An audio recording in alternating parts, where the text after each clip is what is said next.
Alright brothers, before I start this video, tell me your top 5, top 10 units, then I'll show you mine, alright?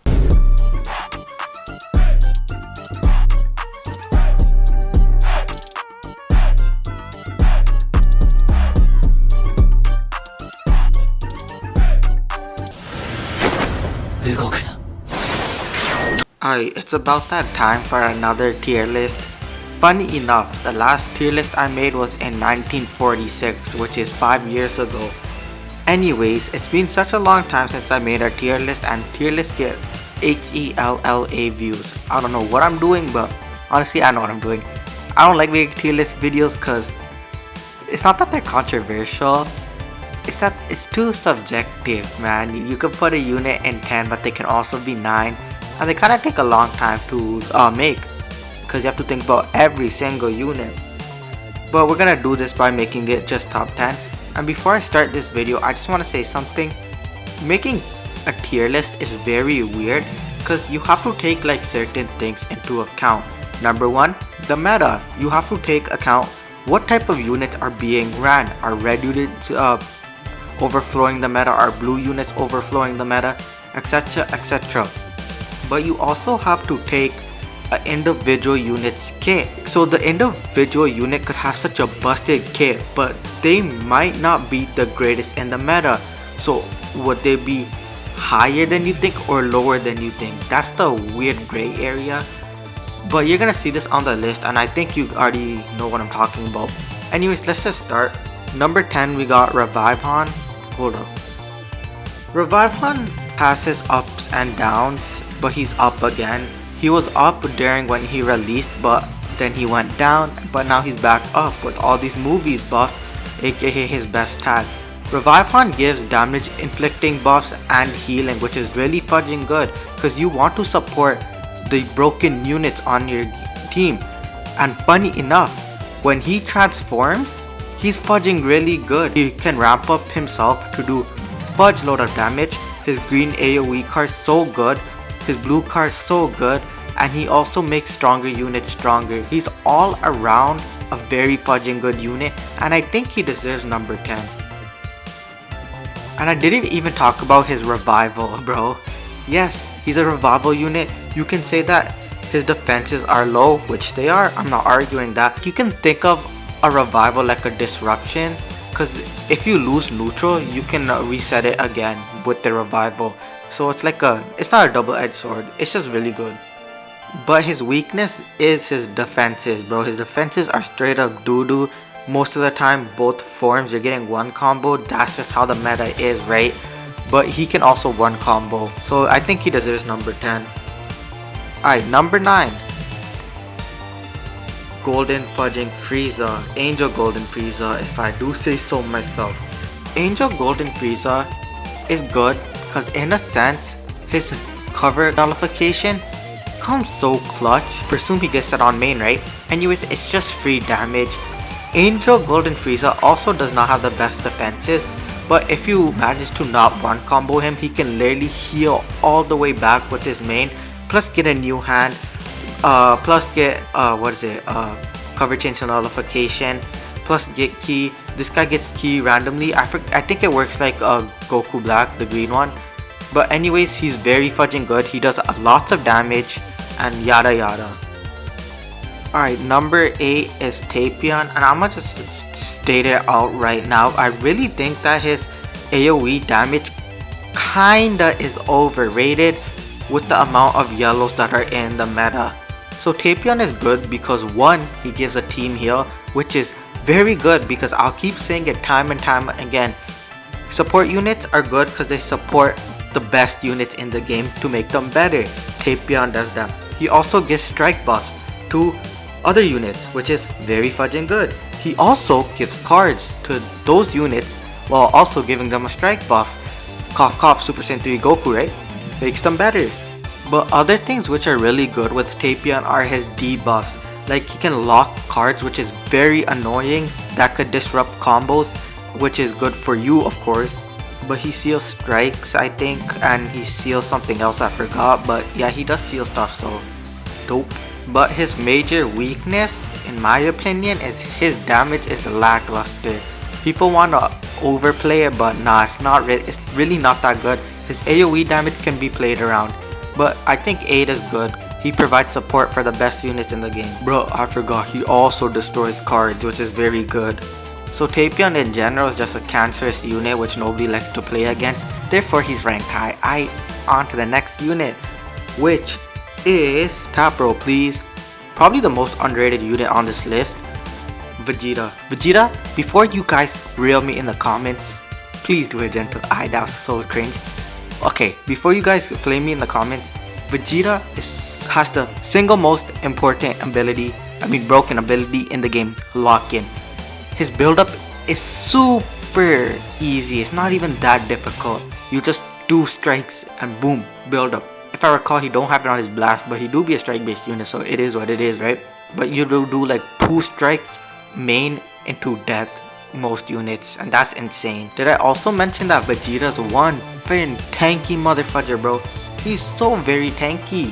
Like, this is somebody who does not skip McDonald's on a daily basis, bro. He fudging tanky. And you're probably wondering, what makes Vegeta so high? It's because of his lock-in. I do not care what you say. If you get caught slacking with Vegeta, you lose the game, okay? You don't want to play around with Vegeta. He's a scary unit. Alright, number 6 is Cell. He's also very underrated, but I wouldn't, if you tell me he's like 8, I would put him at 8. The thing which is very good about Cell is his damage inflicted, but also, how much damage inflicted does he have? He has like 140, 150 I think. But it's that he has card draw speed once he enters the battle. High damage inflicted, card draw speed, you already know, endless combos, right? And the strong combos. But you know what he also has? He has very high damage reduction. So he can combo you, he can tank. Very good, well-rounded unit. I mean, something that he also has is anti-revival. I mean, in this meta, you barely see revival units. They do exist, but you barely see them. And plus, he also is anti-hybrids. This is why, like, if you tell me to put Cell lower, I wouldn't be like too shocked, because hybrids are not meta right now, and revivals are also, they're meta, but they're not super relevant. I think this Cell also destroys Dragon Balls, and when you get full gauge, he does really long combos because he reduces his arts cost. Plus, he gets card draw speed when he enters the battle in general, so yeah, long combos. So Cell is really good, kinda underrated, but he's really good. I think actually everybody knows it. Alright, number 5. Alright, Super Saiyan 3 Goku. Probably one of the most offensive units in the game. The fact that he gets cover nullification when he enters for like 10 timer counts, plus if you give Tapion support, he does so much fudging damage. He literally does more than 60% damage to, I think, any character.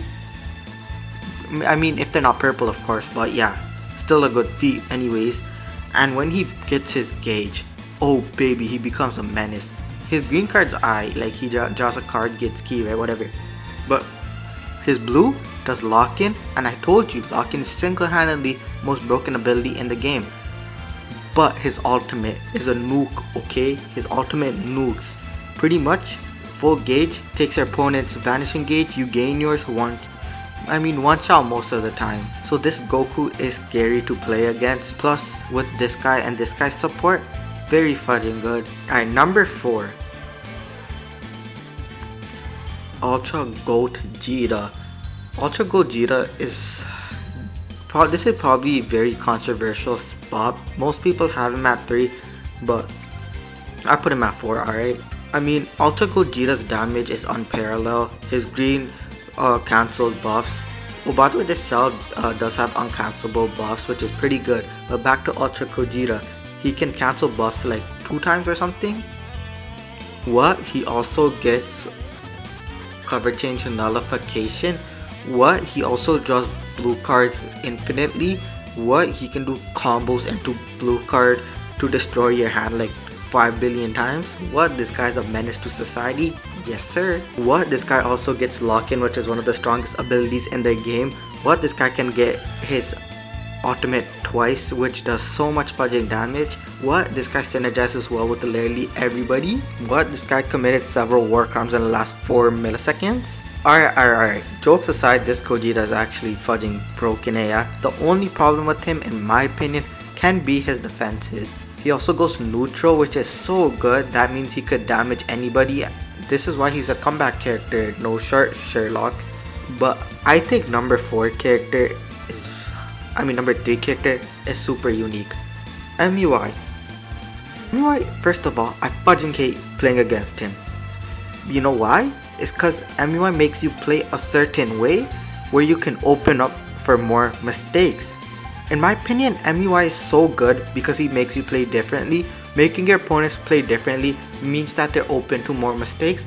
More mistakes equals to more combos. I think MUI is the best neutral unit in the entire game. I think MUI Goku is the best opening up opportunities for other units to do mad combos. And this guy, MUI himself, can do mad combos too. His ultimate hits like a fudging truck. You can build it up with his greens, of course.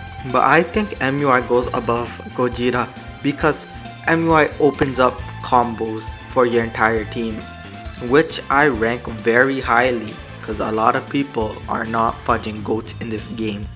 Alright, number 2. Alright, let me just lay out both of these guys because one is 2, one is 1. Ultra fudging Vegito. Strongest ultimate in the entire game.